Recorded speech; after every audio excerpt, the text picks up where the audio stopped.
सनातन धर्म पूजा करता आ रहा है, आराधना करता आ रहा है, उसके बारे में उन्हें माता जगत जननी के लिए जूतों पर पालिश करने वाली बोला है। महिलाओं का अपमान किया है। वहाँ पर लाखों करोड़ों लोग ठगी का शिकार हुए हैं। 11,000, 21,000, 51,000 की पर्ची काट कर अपने आप को त्रिकालदर्शी बताकर वह समाज को लूट रहा है, ठग रहा है, छल रहा है।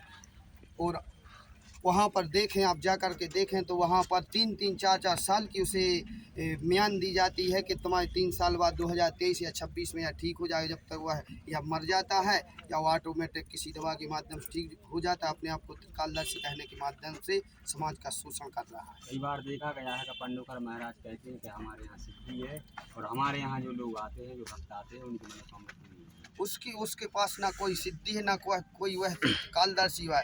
वह कर्ण पिचासनी विद्या के नाम पर समाज को ठग रहा है, समाज का शोषण कर रहा है, समाज को लूट रहा है। सैकड़ों लोग हैं जो मर चुके हैं। हमारे पंचज्योति शक्ति तीर्थ सिद्धाश्रम धाम में सैकड़ों लोग गए हैं जिन्होंने अपनी पर्ची 10-10, 15-15 बार की पर्ची लिए रखे हैं। बताया है कि कोई हमारा भाई मर गए, कोई हमारा चाचा मर गए, कोई हमारे ऊपर ख़त्म हो गए, लेकिन वहाँ पर उन्हें कोई लाभ नहीं मिला। इस बार और देखा गया था, उन्होंने कहा था हम जो व्यास गादी पर बैठे और हम जो पर्चा लिखते हैं वो यथार्थ सत्य होता है, मतलब दूरगामी भी वो बता सकते हैं। कोई सत्य नहीं होता वहाँ पर। देखा जाए ना किसी का आज तक कोई सत्यता निकली है, ना कोई पर्चे उसने सही लिखे। समाज को ठगा जाता है, छला जाता है। वह पर्चे वो ऐसा दिखाते हैं, उल्टा दिखाते हैं, लोगों को दिखता भी नहीं है और फिर सीधा कर लेते हैं।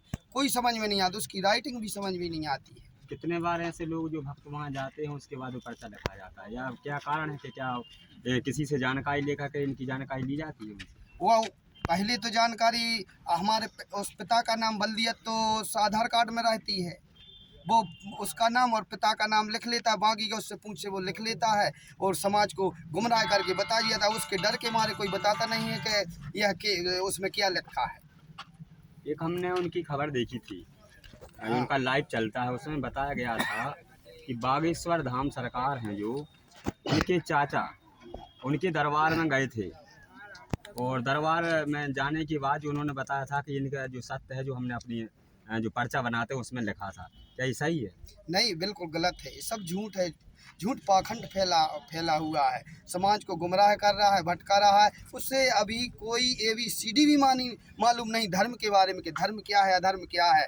ऋषि मुनियों के बारे में मालूम नहीं है। गुरुवर जी ने बार 30 वर्षों से कहते आ रहे मैं स्वामी सच्चिदानंद का अवतार हूँ, लेकिन उसे सच्चिदानंद के बारे में, ना ऋषियों के बारे में, ना राम के बारे में, ना कृष्ण के बारे में, किसी भी इतिहास के बारे में उसे कोई मालूम नहीं।